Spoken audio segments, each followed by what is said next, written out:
নাও voice change করতে গেলে প্রথমে একটা সিম্পল লাইন মনে রাখতে হবে, সেটা হচ্ছে শাহরুখ খান ও বিরাট কোহলি একসাথে বসে অমলেট খায়। অর্থাৎ শাহরুখ খান ও বিরাট কোহলি একসাথে বসে অমলেট খায়, মিন সাবজেক্ট, ভার্ব এবং অবজেক্ট। এখানে আছে হি, তো হির অবজেক্ট কি হবে? এটাও অতি সিম্পল একটা ট্রিক্সের মাধ্যমে মনে রাখতে পারো। হি সি করতে গিয়ে হার হিম হয়ে যাচ্ছে। কি বললাম? হি সি করতে গিয়ে হার হিম হয়ে যাচ্ছে। অর্থাৎ হি থাকলে হি এর অবজেক্ট হয় হিম, আর একটা আমি সেন্টেন্স লিখলাম, তালু প্লিজ ফ্রি ফায়ার। অর্থাৎ তালু ফ্রি ফায়ার খেলে। তো আমাদের প্রথমে কাজটা কি হবে? না সেন্টেন্সের মধ্যে সাবজেক্ট ভার্ব অবজেক্ট আগে ইউজ করতে হবে। সো কি আমরা খেলা করা খাই।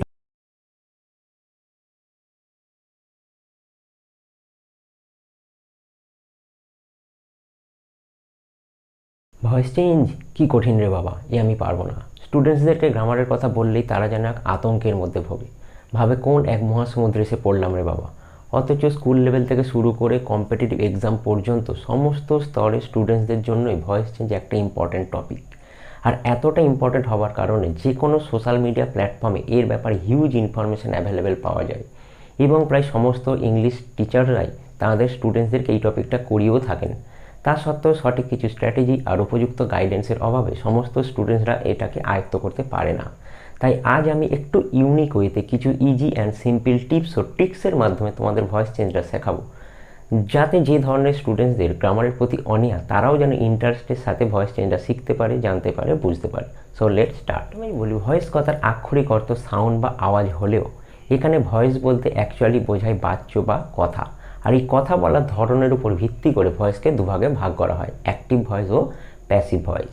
অ্যাক্টিভ ভয়েস বলতে যেখানে কর্তার প্রাধান্যকে বেশি করে দেখানো হয়, অর্থাৎ কে কাজ করছে সেটা ইম্পর্টেন্ট, কী কাজ করছে সেটা নয়। অন্যদিকে প্যাসিভ ভয়েস বলতে কর্মের প্রাধান্যকে বেশি করে দেখানো হয়, অর্থাৎ কে কাজ করছে সেটা ইম্পর্টেন্ট নয়, বরং কী কাজ করা হচ্ছে সেটা ইম্পর্টেন্ট। ফর এক্সাম্পল, আমি ক্রিকেট খেলি, এখানে কে ক্রিকেট খেলছে সেটা ইম্পর্টেন্ট, কী খেলছে সেটা নয়, তাই এটি অ্যাক্টিভ ভয়েস। কিন্তু যদি বলতাম আমার দ্বারা ক্রিকেট খেলা হয়, তাহলে কে ক্রিকেট খেলছে সেটা ইম্পর্টেন্ট নয়, কী খেলছে সেটা ইম্পর্টেন্ট, তাই এটি একটি প্যাসিভ। চলো এবার দেখে নেওয়া যাক active voice to passive voice এবং passive voice to active voice কীভাবে সেন্টেন্সকে কনভার্ট বা চেঞ্জ করতে হয়। সাপোজ আমি একটা সেন্টেন্স লিখলাম, আই রাইট পোয়েমস, অর্থাৎ আমি কবিতা লিখি। নাও ভয়েস চেঞ্জ করতে গেলে প্রথমে একটা সিম্পল লাইন মনে রাখতে হবে, সেটা হচ্ছে শাহরুখ খান ও বিরাট কোহলি একসাথে বসে অমলেট খায়। অর্থাৎ শাহরুখ খান ও বিরাট কোহলি একসাথে বসে অমলেট খায়, মিনস সাবজেক্ট, ভার্ব এবং অবজেক্ট। ভার্ব বলতে কাজ করা বোঝায়, অর্থাৎ এখানে রাইট মানে লেখা, অর্থাৎ এটা একটা ভার্ব। যে কাজ করে তাকে বলা হয় সাবজেক্ট, অর্থাৎ আই, অর্থাৎ আমি হলো সাবজেক্ট।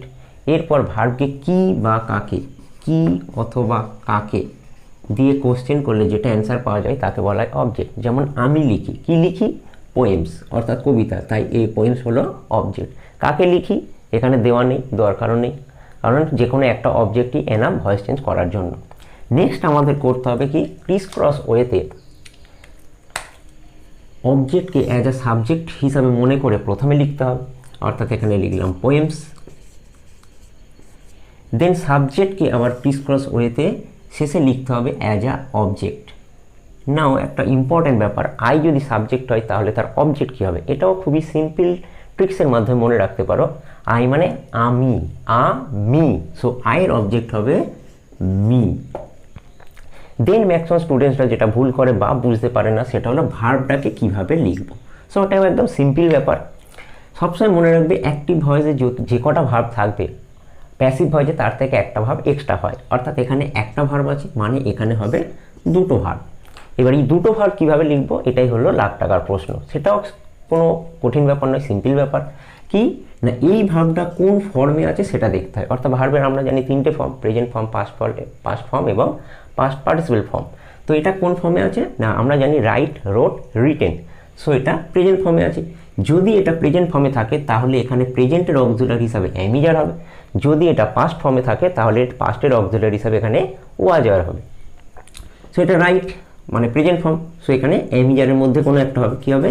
এম, ইজ অথবা আর, এই তিনটের মধ্যে কোনো একটা হবে। এবার আমরা সবাই জানি এম অলওয়েজ আইকেই ফলো করে, সো এটা আই নয়, মিনস এটা বাদ, বাকি থাকে ইজ অথবা আর। সিম্পল ব্যাপার, যদি এটা একটা বোঝায় তাহলে হয় ইজ, যদি এটা অনেক বোঝায় তাহলে হবে আর। যেহেতু এটা পোয়েমস প্লুরাল ফর্ম অর্থাৎ অনেক, তার জন্য এটা হলো আর। দেন রাইটের থার্ড ফর্ম লিখতে হবে, অর্থাৎ পাস্ট পার্টিসিপল ফর্ম। আমরা জানি রাইট, রোট, রিটেন, সো এখানে হবে রিটেন। দেন মেন ভার্বের পরে বাই নামক একটা প্রিপোজিশন লিখতে হয়, কাজটা কার দ্বারা করাচ্ছে তার সেটা বোঝানোর জন্য। অর্থাৎ পুরো সেন্টেন্সটাকে আরেকবার রিক্যাপ করে নেওয়া যাক কীভাবে হলো। কোশ্চেন ছিল আই রাইট পোয়েমস, অর্থাৎ আমি কবিতা লিখি। অ্যান্সার কীভাবে হবে না, আই রাইট পোয়েমসের মধ্যে আগে তোমাকে খুঁজতে হবে সাবজেক্ট ভার্ব অবজেক্ট কে কে। অর্থাৎ এখানে আছে আই মানে আমি অর্থাৎ সাবজেক্ট, রাইট মানে লেখা এটা হলো একটা ভার্ব, এবং পোয়েমস হলো অবজেক্ট। দেন পোয়েমসকে আমি সাবজেক্ট হিসাবে অ্যাজ এ সাবজেক্ট মনে করে প্রথমে লিখেছি। দেন রাইটটা প্রেজেন্ট ফর্মে ছিল বলে প্রেজেন্টেড অক্সিলারি হিসাবে অ্যামিজারের মধ্যে আর হওয়া উচিত বলে আর লিখেছি। রাইটের থার্ড ফর্ম হয় রিটেন, তাই রিটেন লিখেছি। দেন বাই হচ্ছে প্রিপোজিশন লিখতে হচ্ছে কার দ্বারা বোঝানোর জন্য, আর আয়ের অবজেক্ট হয় মি, তাই এখানে মি লিখেছি। অর্থাৎ poems are written by me মানে আমার দ্বারা কবিতা লেখা হয়। চলো আর একটা এক্সাম্পল দিয়ে ব্যাপারটাকে আরও ক্লিয়ার করে নেওয়া যাক।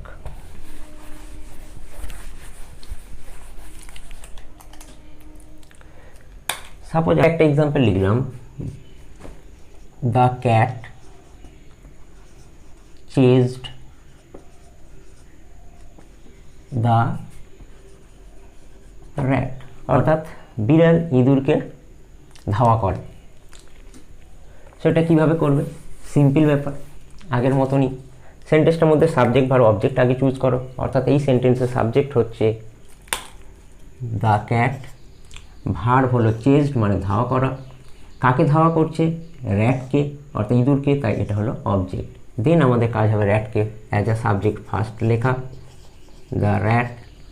নেক্সট আমাদের কাজ হবে এই মেন ভার্বটা কোন টেন্সে আছে অর্থাৎ কোন ফর্মে আছে সেটাকে চুজ করা। অর্থাৎ এটা কি আছে, ভার্বের পাস্ট ফর্ম অর্থাৎ পাস্ট টেন্সে আছে, তার জন্য এখানে হবে পাস্টের অক্সিলারি। পাস্টের অক্সিলারি হিসাবে আমরা কি জানি, পাস্টের অক্সিলারি হয় হচ্ছে ওয়াজ অথবা ওয়্যার। যদি সাবজেক্টে একটা বোঝায় তাহলে হবে ওয়াজ, যদি অনেক বোঝায় তাহলে হবে ওয়্যার। যেহেতু একটাই তার জন্য এখানে হচ্ছে ওয়াজ। নেক্সট মেন ভার্বের থার্ড ফর্ম চেজডের থার্ড ফর্ম চেজডই হয়, so chased. Next by and then the cat, অর্থাৎ next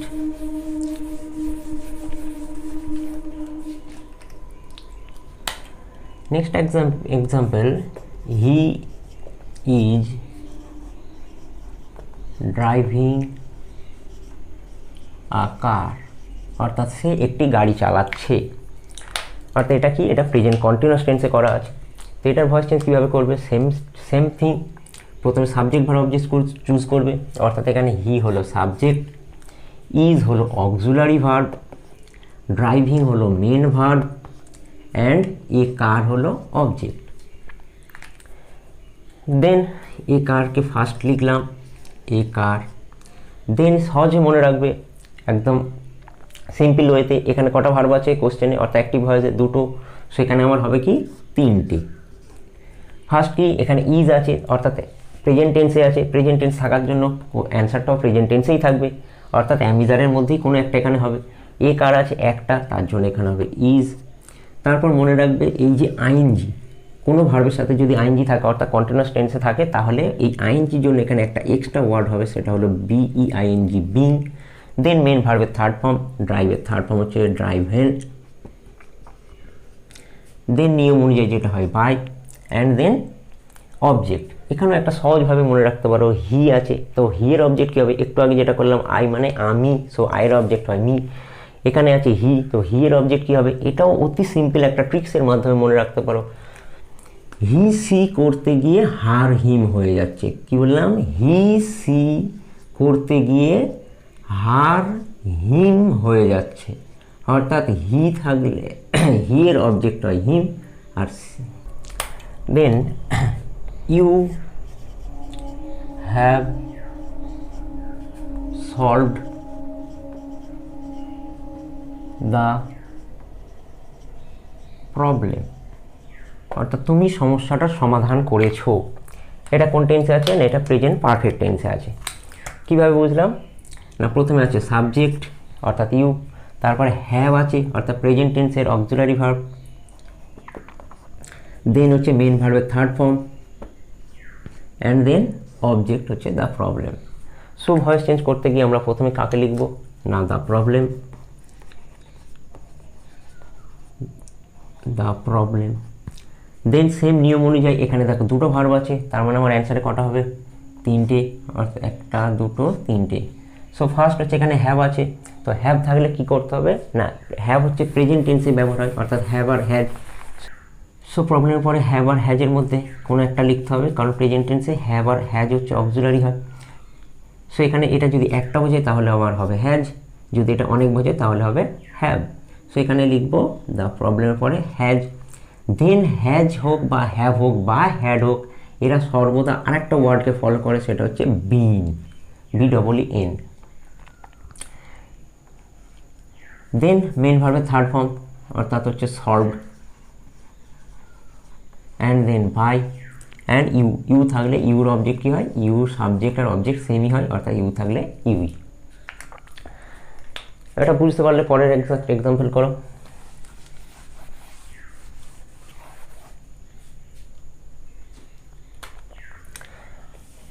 suppose he has done the job, অর্থাৎ সে কাজটা করেছে।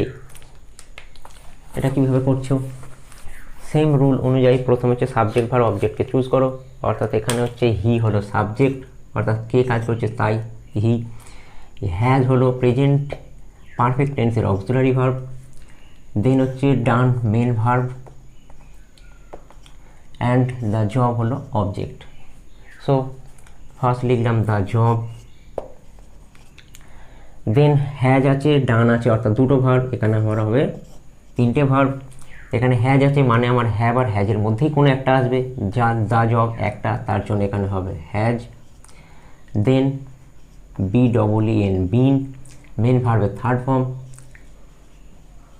সর্বদা মনে রাখবে হ্যাজ হ্যাভ বা হ্যাড যাই থাকুক না কেন তারপরে সবসময় অ্যাক্টিভ ভয়েস হোক বা প্যাসিভ হয় মেন ভার্বের থার্ড ফর্মই হয়, সো এটাই হচ্ছে ভার্বের থার্ড ফর্ম, সেখানে ডানটাই লিখলাম। দেন নিয়ম অনুযায়ী আবার লিখলাম হচ্ছে বাই, অ্যান্ড দেন হি, লেখাই আছে হি থাকলে তার অবজেক্ট হয় কি হিম, সো এখানে হবে হিম। সো সিম্পল ব্যাপার, এতটাও কঠিন নয়। নাও আর একটা এক্সাম্পল লেখো।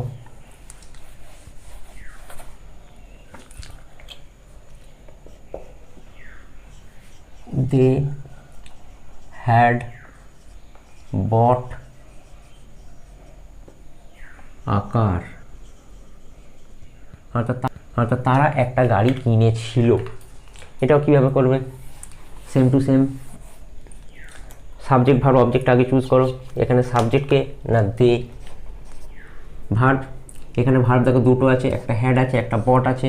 হ্যাড হলো পাস্ট পারফেক্ট টেন্সের অক্সিলারি ভার্ব, আর বট হলো বাই ভার্বের থার্ড ফর্ম, অর্থাৎ এটা হলো মেন ভার্ব, অ্যান্ড দেন এ কার হলো অবজেক্ট। সো নিয়ম অনুযায়ী ফার্স্ট হচ্ছে অবজেক্টটাকে চুজ করবে, অর্থাৎ এ কারটাকে ফার্স্টে লিখলাম। দেন এখানে দেখো হ্যাড আছে, প্রেজেন্ট পারফেক্ট টেন্সে হ্যাভ অথবা হ্যাজ এই দুটো অক্সিলারি হয়, কিন্তু পাস্ট পারফেক্ট টেন্সের ক্ষেত্রে হ্যাড হচ্ছে অক্সিলারি হয়, যেটা হচ্ছে একটাই, অর্থাৎ এখানে যাই থাকুক না কেন তার হচ্ছে একটাই হবে, সেটা হচ্ছে কি had.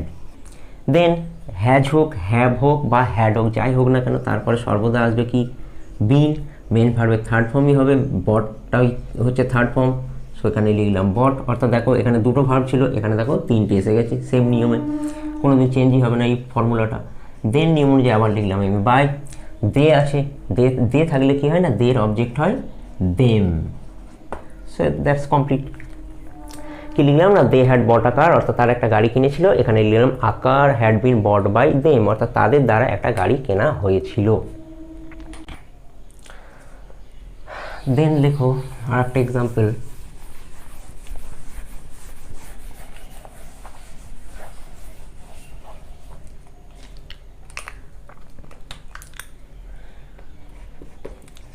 He will do it, অর্থাৎ সে এটা করবে, এটা কোন টেন্স আছে না ফিউচার ইনডিফিনাইট আছে। এটা একটু কি হবে না ফার্স্ট সেম নিয়মেই প্রথমে সাবজেক্ট ভার্ব অবজেক্ট চুজ করো। দেখো এখানে হি হলো সাবজেক্ট, উইল আছে, উইলটা হলো ফিউচার টেন্সের auxiliary verb, and then do হলো মেন ভার্ব, অ্যান্ড ইট হলো অবজেক্ট। সো অ্যাজ ইউজুয়ালি ইটটাকে অ্যাজ আ সাবজেক্ট প্রথমে লিখবো, অর্থাৎ ইট। নেক্সট এখানে দেখো সেম টু সেম দুটো ভার্ব আছে, অর্থাৎ এখানে কি হবে তিনটে, এখানে উইল আছে, অর্থাৎ স্যাল আর উইল এই দুটোই হচ্ছে ফিউচারের হচ্ছে অক্সিলারি ভার্ব হয়, সেখানে স্যাল আর উইলের মধ্যে কোনো একটা লিখতে হবে। আই আর উই এই দুটোর সাথে হচ্ছে স্যাল হয়, বাকি সব জায়গায় উইল হয়, এটা আমরা সবাই জানি। সেখানে লিখলাম উইল। দেন স্যাল হোক বা উইল হোক সর্বদা তারপরে প্যাসিভ হয় যে বি হয়, সেই জন্য বি লিখলাম। মেন ভার্বের থার্ড ফর্ম, ডু এর থার্ড ফর্ম হয় কি ডু, ডিড, ডান, সো ডান লিখলাম। নিয়ম অনুযায়ী আবার লিখলাম বাই। অ্যান্ড হি আছে, সো এটা তো ইজি, আগেই জেনে গেছো, হি থাকলে হিম হয়, so it will be done by him. Simple way. Short একটা এক্সাম্পল দিচ্ছি, করার চেষ্টা করো।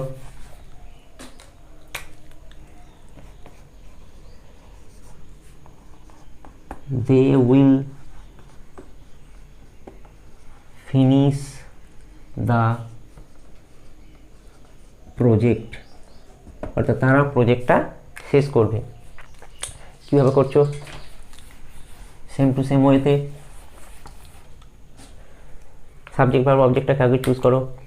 দেখো এখানে দে আছে, অর্থাৎ এটা হলো সাবজেক্ট, উইল হলো অক্সিলারি ভার্ব, দেন ফিনিশ এটা হলো main verb, then the project এটা হলো অবজেক্ট, অর্থাৎ তারা প্রজেক্টটা শেষ করবে।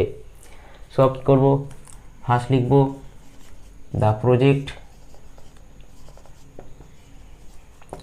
দেন এখানে দুটো ভার্ব, সেখানে হচ্ছে তিনটে হবে, উইল আছে, প্রজেক্ট একটাই, সেখানে কী হবে উইলই লিখলাম।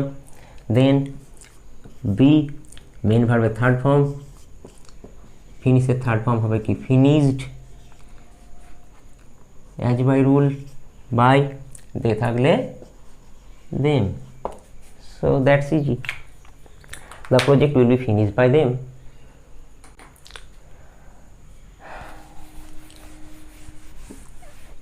দেন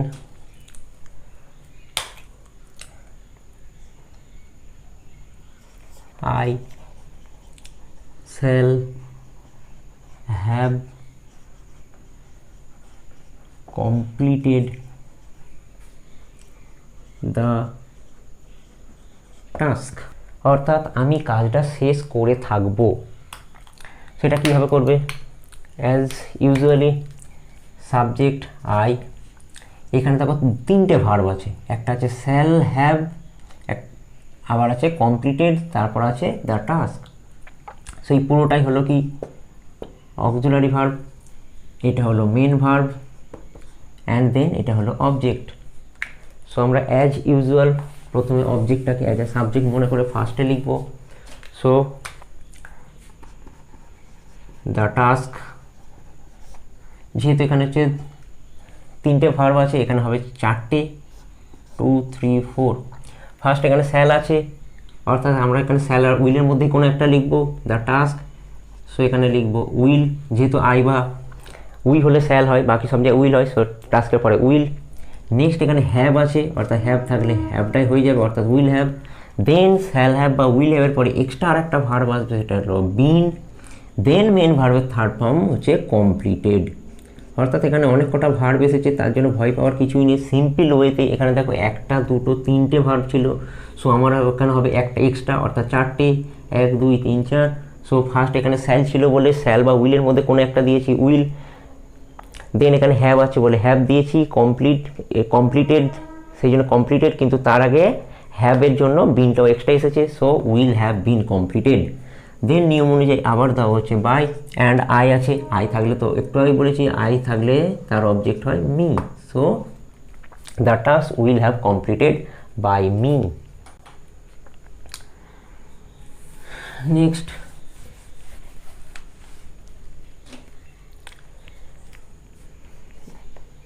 you can do the work, দেখো এটা মডাল অক্সিলারি দিয়ে একটা ভয়েস চেঞ্জ করাচ্ছি, এটা তার মানে এই নয় যে খুব কঠিন ব্যাপার। সিম্পল ওয়েতেই সাবজেক্ট আর অবজেক্টটাকে চুজ করো, অর্থাৎ ইউ হলো সাবজেক্ট, ক্যান মানে পারা, এটা একটা মডাল অক্সিলারি, ডু এটা হচ্ছে main verb, and the work হলো object. So you can do the work, অর্থাৎ তুমি কাজটা করতে পারো। সো অ্যাজ ইউজুয়ালি অবজেক্টটাকে অ্যাজ এ সাবজেক্ট প্রথমে লেখা উচিত, তাই লিখেই দেবো। সো ফার্স্ট লিখলাম দ্য ওয়ার্ক। দেন সেম ওয়েতে এখানে দুটো ভার্ব আছে, সো আমার এখানে হবে তিনটে। মডেল অক্সিলারি আছে বলে যে তার নিয়ম আলাদা হবে এমন কিছুই নয়, এখানে দুটো ভার্ব আছে মানে আমার এখানে হবে তিনটে, ঠিক আছে। সিদি বাদ নো বাক বাস। এখানে ক্যান আছে, সো ক্যান থাকলে কি হয়, ক্যানই হবে। দেন ক্যান থাক বা কুড থাক, মে থাক, মাইট থাক, অর্থাৎ যে কোনো মডেল অক্সিলারি থাক না কেন তারপরে একটা এক্সট্রা ওয়ার্ড হবে, সেটা হলো বি। এটাই হচ্ছে মনে রাখতে হবে। The work can be main ভার্বের থার্ড ফর্ম, ডুয়ের থার্ড ফর্ম ডান হয়। রুল অনুযায়ী বাই দিলাম। আচ্ছা, এখানে যে সর্বদাই বলছি রুল অনুযায়ী বাই, তার মানে সবসময় ভয়েস চেঞ্জে যে বাই হয় তা নয়। কিছু কিছু সেন্টেন্স আছে যেখানে কিছু কিছু ওয়ার্ড আছে যেখানে হচ্ছে বাই ছাড়া অন্য কোনো প্রিপোজিশনও হয়, সেটা অন্য কোনো ভিডিওতে দেখিয়ে দেবো। সো দ্য ওয়ার্ক হচ্ছে can be done by you, থাকলে তো ইউই হয়। So that's the answer. You can do the work, অর্থাৎ তুমি কাজটা করতে পারো। অ্যান্সার হয়েছে the work can be done by you, অর্থাৎ কাজটা তোমার দ্বারা করা হতে পারে। এটা হলো মডেল অক্সিলারি দিয়ে একটা ভয়েস চেঞ্জ। সো এটা কীভাবে বুঝতে পেরেছো তার জন্য আরেকটা এক্সাম্পল দিচ্ছি, চেষ্টা করো। Suppose the teacher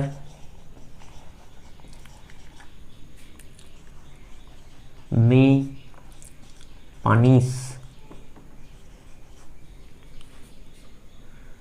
the students.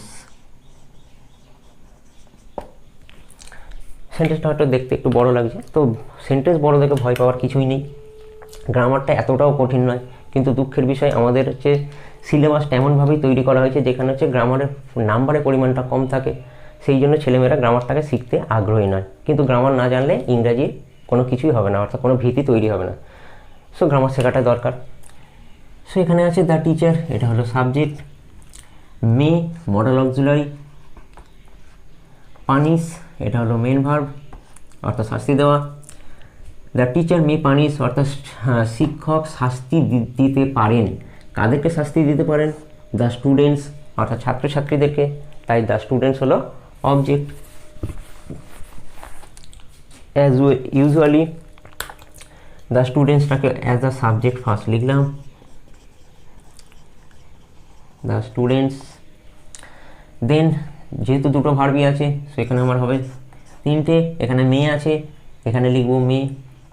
সবসময় খেয়াল রাখবে ভয়েস চেঞ্জে মডেল অক্সিলারি ভার্বে কোনো চেঞ্জ হয় না, যেটা থাকে সেটাই হয়। সেখানে মে ছিল মে লিখলাম, তারপরে বি হবে বি লিখলাম। মেন ভার্বের থার্ড ফর্ম, পানিশের থার্ড ফর্ম হয় punished. As a rule by the teacher. So the teacher may punish the students অর্থাৎ টিচার ছাত্রছাত্রীকে শাস্তি দিতে পারেন। প্যাসিভ ভয়েস হবে the students may be punished by the teacher, অর্থাৎ টিচারের দ্বারা ছাত্রছাত্রীদেরকে শাস্তি দেওয়া যেতে পারে। নাও আর একটা লাস্ট এক্সাম্পল দিচ্ছি, এটা করার চেষ্টা করো।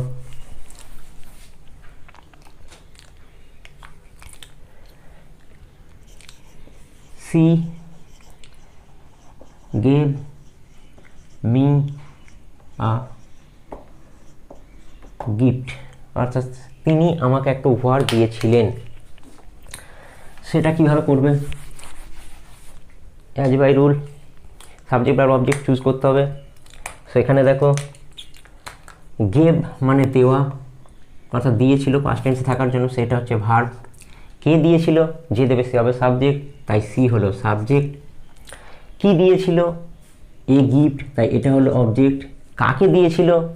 মি মানে আমাকে। এখানে দেখো দুটো অবজেক্ট আছে, মি আছে গিফট আছে। সেটা আবার কিভাবে করবে? এটা তো আলাদা ব্যাপার হয়ে গেল। কিছুই নয়, দুটো অবজেক্ট আছে, অ্যান্সার করার সময় যে কোনো অবজেক্টকে সাবজেক্ট হিসাবে লেখা যেতেই পারে। সো ফার্স্ট ধরো লিখলাম a gift, so a gift. Then same নিয়ম অনুযায়ী এখানে দেখো একটা ভার্ব আছে, মানে আমার এখানে হবে কটা? দুটো। এটা কোন ভার্বে আছে, মানে ভার্বের কোন ফর্মে আছে? এটা দেখো গেভ আছে, অর্থাৎ আমরা জানি গিভ, গেভ, গিভেন। সো এটা ভার্বের পাস্ট টেন্সে আছে, অর্থাৎ পাস্ট ফর্মে। সো এটা থাকার জন্য আমার এখানে কি হবে না, পাস্টের অক্সিলারি হবে। আমরা একটু আগেই শিখেছিলাম পাস্টের অক্সিলারি কী হয়, ওয়াজ ওয়ার হয়। ওয়াজ ওয়ারের মধ্যে এখানে কোনটা হবে? যদি এটা একটা হয় তাহলে ওয়াজ, যদি এটা অনেক হয় তাহলে হবে ওয়ার। যেহেতু এ গিফট মানে একটা, তার জন্য এখানে লিখলাম ওয়াজ। মেন ভার্বের থার্ড ফর্ম, গিভের থার্ড ফর্ম হচ্ছে গিভেন। দেন একটা সিম্পল কাজ আছে, সেটা হচ্ছে কি দেখো এখানে একটা এক্সট্রা অবজেক্ট পড়ে আছে। তো যদি এক্সট্রা অবজেক্ট থাকে সেটাকে এখানে লিখে দিতে হবে, তাই লিখে দিলাম। তবে লেখার আগে একটা জিনিস খেয়াল করবে, দুটো অবজেক্টের মধ্যে যদি এখানে আমার হচ্ছে কোনো লিভিং অবজেক্ট থেকে থাকে, অর্থাৎ প্রাণীবাচক কিছু, তাহলে ওই প্রাণীবাচক অর্থাৎ লিভিং অবজেক্টের আগে একটা টু দিতে হয়, কিন্তু নন লিভিং হলে দেওয়ার প্রয়োজন নেই। So a gift was given to me by she, তো সি থাকলে হার, সো হার, এটা হলো অ্যান্সার। কিন্তু এই সেন্টেন্সটা আর একটা অ্যান্সার হতে পারে। কেন না, এখানে দেখো আমি এই অবজেক্টটাকে অ্যাজ এ সাবজেক্ট লিখেছি, কিন্তু এখানে তো আরেকটা অবজেক্ট এক্সট্রা ছিল, সেই জন্য এটাকেও নিয়েও করা যেতে পারে। তো এটাও নিয়ে যদি করতাম তাহলে কী হতো, অর্থাৎ এই কোশ্চেনটা দুটো অ্যান্সার হতে পারে। কেউ এই অ্যান্সারটাও করতে পারে, কেউ যদি মিকে অবজেক্ট ধরে করতে চায় সেটাও অ্যান্সার হতে পারে। সো সেটা করলে কী হয় না, মি যেহেতু অবজেক্ট আছে তাই তার সাবজেক্ট কী হবে, ফার্স্ট সেন্টেন্সেই করেছিলাম আই যদি সাবজেক্ট হয় তার অবজেক্ট হয় কি মি। সো এখানে আছে মি অবজেক্ট, তাহলে অ্যাজ আ সাবজেক্ট আমি এখানে ফার্স্ট কী লিখবো, আই লিখলাম। দেন নিয়ম অনুযায়ী এখানে একটা ভার্ব ছিল, তার জন্য এখানে আমার হবে দুটো, অর্থাৎ সেই সেম টু সেম এটাই হওয়া উচিত। তা সো আই ওয়াজ গিভেন। দেন যখন এ গিফটকে সাবজেক্ট হিসাবে ফার্স্ট লিখেছিলাম, আমার এক্সট্রা পড়েছিল মি, সো এখানে লিখেছিলাম মি, কিন্তু আমার এখানে মিটাকে সাবজেক্ট হিসাবে লিখেছি তাই এক্সট্রা পড়ে আছে এ গিফট। আবার এ গিফট হলো একটা নন লিভিং ব্যাপার, সো এখানে টু দেওয়ারও প্রয়োজন নেই, জাস্ট লিখে দাও a gift. So I was given a gift by her, simple ব্যাপার। সো মোটামুটি 10 থেকে 15টা এক্সাম্পল করালাম, যার মাধ্যমে হচ্ছে টোটাল অ্যাসার্টিভ সেন্টেন্সের ওপরে আর সমস্ত টেন্স কটা কভার করে আমি ফার্স্ট টেন্স কমপ্লিট করে দিয়েছি। এরপরে নেক্সট ভিডিওতে ইন্টারোগেটিভ সেন্টেন্সের ওপরে তোমাদের ভয়েস চেঞ্জ করাবো। আর কেউ যদি আরও কিছু গ্রামারের উপরে অনেক কিছু শিখতে চাও বা আপকামিং ভিডিও ব্যাপারে ইনফরমেশান পেতে চাও যে কবে কোন ভিডিও আপলোড হবে, তার জন্য টেলিগ্রাম চ্যানেলটাকে ফলো করতে পারো, যার লিঙ্ক ডিসক্রিপশানে দেওয়া আছে। So thank you.